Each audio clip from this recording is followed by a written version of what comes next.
BJP क्या वाकई 2024 में हैट्रिक लगाने की तैयारी में है? क्या सच में बीजेपी धर्म के जरिए सत्ता का मोक्ष हासिल करना चाहती है?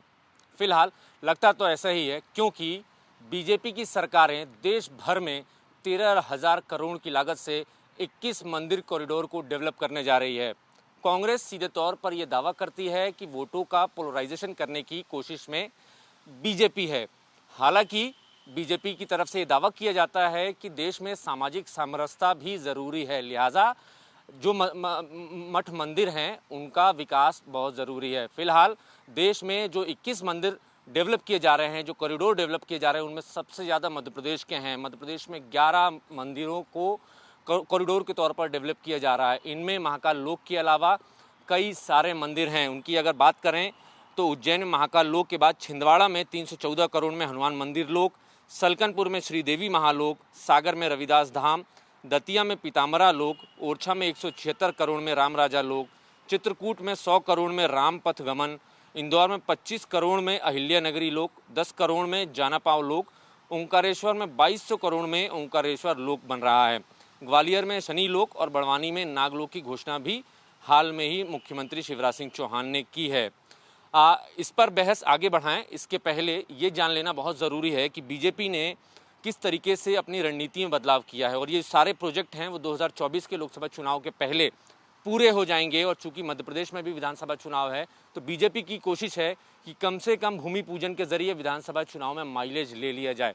साथ ही साथ 2024 के पहले ये प्रोजेक्ट अगर पूरे हो जाते हैं तो सीधे तौर पर फ़ायदा बीजेपी को लोकसभा चुनाव के दौरान मिलेगा। इस बहस को आगे बढ़ाएं उसके पहले ये जान लेना भी आपके लिए, हमारे लिए बहुत ज़रूरी है कि बीजेपी ने किस तरह अपनी रणनीति में बदलाव किया है। साल 2014 की अगर बात करें तो बीजेपी ने मनमोहन सरकार की घेराबंदी घपले घोटाले गिनाकर की। पूरे देश में एक माहौल बनाया कि मनमोहन सरकार घपले घोटालों की सरकार है। बीजेपी की आसानी से 2014 में सत्ता वापसी हो गई। इसके बाद 2019 में बीजेपी के सामने बड़ी चुनौती थी सत्ता में वापसी करने की। तो पुलवामा अटैक के एजेंडे के जरिए बीजेपी ने एक बार फिर पूरे देश भर में माहौल बनाया। ये बताया कि देश में आतंक को ख़त्म करने के लिए, आतंकवाद को ख़त्म करने के लिए सिर्फ भारतीय जनता पार्टी और मोदी सरकार ही कर सकती है ऐसा। और राष्ट्रवाद के नाम पर वोट मांगे, बीजेपी की धमाकेदार तरीके से केंद्र की सत्ता में वापसी हुई। अब 2024 के लोकसभा चुनाव है, बीजेपी के सामने बड़ी चुनौती है कैसे हैट्रिक लगाई जाए। लिहाजा जानकार ये मान रहे हैं कि बीजेपी धार्मिक केंद्रों के विकास को मुद्दा बनाकर अब बड़ा माइलेज लेने की कोशिश कर रही है। मेरे साथ दो बड़े खास मेहमान हैं। भारतीय जनता पार्टी की तरफ से राकेश जी हैं मेरे साथ, और कांग्रेस की तरफ से फिरोज भाई हमारे साथ हैं। हम दोनों मेहमानों से चर्चा करेंगे और जानने की कोशिश करेंगे कि बीजेपी को क्या ये वाकई जो धार्मिक कॉरिडोर के मुद्दे हैं ये माइलेज देंगे। देखिए, ये सनातनी धर्म से जुड़ा हुआ देश है। आज आप देखेंगे कि हर व्यक्ति की आस्था अपने अपने धर्म में है, और भारतीय जनता पार्टी की केंद्र की सरकार जो काम कर रही है, या राज्य की सरकार सबका साथ सबका विकास सबका विश्वास के नारे को लेकर कर रही है। आज अगर धार्मिक की बात करें और उस नगर के विकास की बात करें, आज महाकाल लोक उज्जैन में बनाया गया। आप देखिए कि जहाँ पहले मुश्किल से 10 से 15 हज़ार दर्शनार्थी रोज आते थे, वहाँ महाकाल लोक बनने के बाद वहाँ 5 लाख से 7 लाख लोग डेली वहाँ दर्शन करने आ रहे हैं। एक तो वहाँ के शहर की इकोनॉमी सुधरती है, क्योंकि दर्शनार्थी आएगा तो वहाँ शहर में रुकेगा भी, खाएगा भी, खर्च भी करेगा, तो स्थानीय स्तर के लोगों की आय भी बढ़ेगी। और साथ ही साथ उस क्षेत्र का विकास जब होता है तो वो वर्ल्ड लेवल के लोग वहाँ आते हैं। मुझे लगता है उसके बाद आप बनारस की बात करें तो बनारस में जो काशी विश्वनाथ का डेवलपमेंट हुआ, तो आज वहाँ विदेशी लोग कितने भारी संख्या में आ रहे हैं, देश में के लोग वहाँ लगातार जा रहे हैं। तो मुझे लगता है कि ये इकनॉमी तो उस जगह की सुधरती है, उस ज़िले की भी सुधरती है, उस प्रदेश की भी सुधरती है। साथ ही साथ हमारा जो आस्था का केंद्र है उसका डेवलपमेंट बहुत ज़रूरी है, और भाजपा इसमें विश्वास रखती है। धर्म को भारतीय जनता पार्टी कभी राजनीति के रूप में इस्तेमाल नहीं करती, पर मुझे लगता है कि सनातन धर्म की रक्षा के लिए, सुरक्षा के लिए और वहाँ के मंदिरों के डेवलपमेंट के लिए ये बहुत ज़रूरी है, और सरकार उसके लिए लगातार कदम उठा रही है। देखिए, अभी आप सागर में रविदास जी का मंदिर बन रहा है, भव्य 100 करोड़ का मंदिर बन रहा है। तो कहीं ना कहीं रविदास जी में लोगों की आस्था है, रविदास जी को इतने बड़े संत हैं, तो अगर उनका वो वहाँ पर बनेगा, उनका पूरा चरित्र के बारे में वहाँ बात होगी, और वहाँ पर लोग जब सब लोग जाएंगे तो कहीं ना कहीं रविदास जी का जो योगदान है इस धरती पर और इस देश में, उसको लोग जानेंगे, समझेंगे।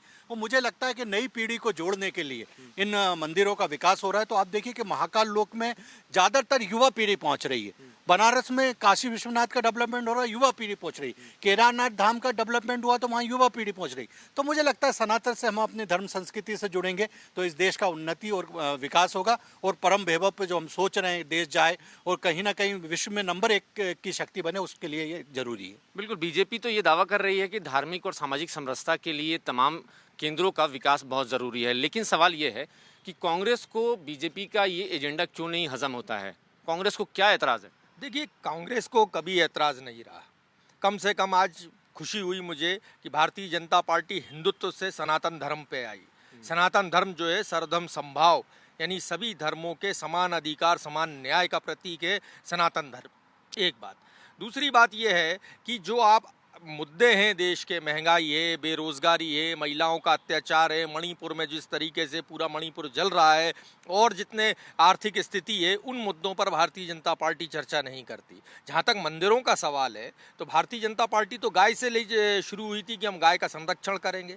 9 साल मोदी सरकार के हो गए, 20 साल लगभग शिवराज सिंह सरकार के हो गए, Bharatiya Janata party double engine की सरकार हो गई, लेकिन गाय का संरक्षण नहीं हुआ।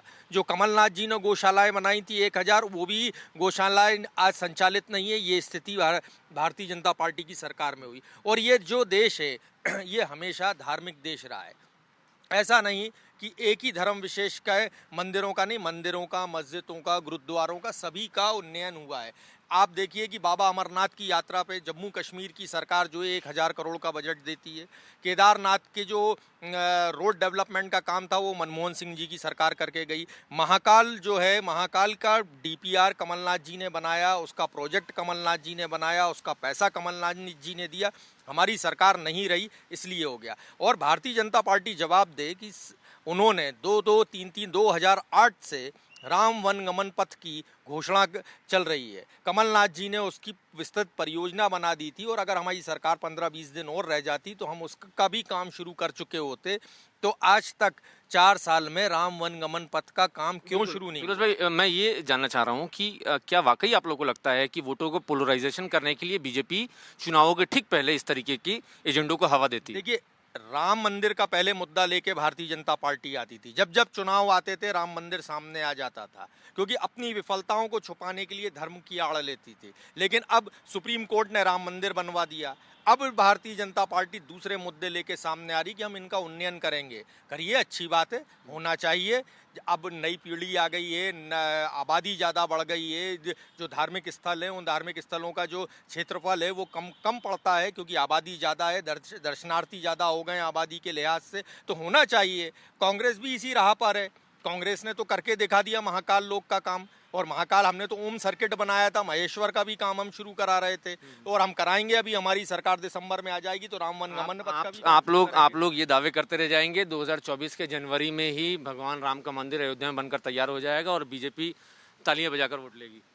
देखिए, मुझे लगता है कि देश की जनता बहुत जागरूक हो गई है। ये सोशल मीडिया का जमाना है, हर व्यक्ति को एक एक खबर रहती है। राम को काल्पनिक पात्र कहने वाली कांग्रेस पार्टी आज हिंदुत्व की बात कर रही है, धर्म की बात कर रही है। आपने देखा कि छिंदवाड़ा में एक कांग्रेस के प्रदेश अध्यक्ष कथा करवाने वाले हैं बागेश्वर धाम की सरकार की।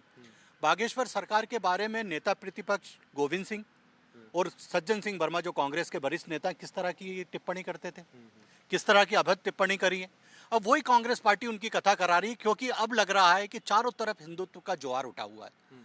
जो मोदी सरकार ने और शिवराज सिंह चौहान ने मंदिरों का उन्नयन किया, चाहे महाकाल की बात कर ली जाए, चाहे काशी विश्वनाथ, चाहे केदारनाथ की, जहां वो लोगों की आस्था जहां जुड़ी हुई।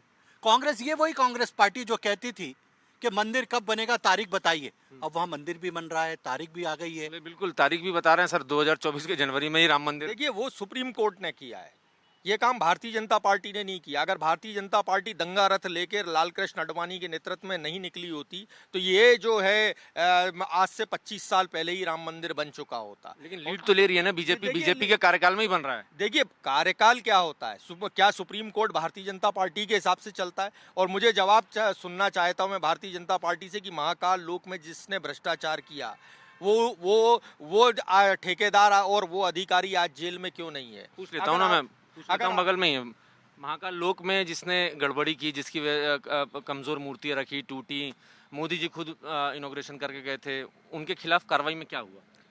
देखिए, निश्चित रूप से वो जो घटना हुई वो दुर्भाग्यपूर्ण घटना है और ऐसी घटना नहीं होना चाहिए। सरकार ने तुरंत वहाँ पे मूर्तियां बदलवाई हैं। जो ठेकेदार है वो पूरा खर्च वही उठाएगा उनके बारे में, और उनके खिलाफ ब्लैक लिस्टेड की कार्रवाई भी सरकार कर रही है और उनके खिलाफ एफआईआर भी दर्ज कराई। दूसरी बात, मेरे विद्वान साथी ने कहा कि सुप्रीम कोर्ट राम का मंदिर बनवा रही है।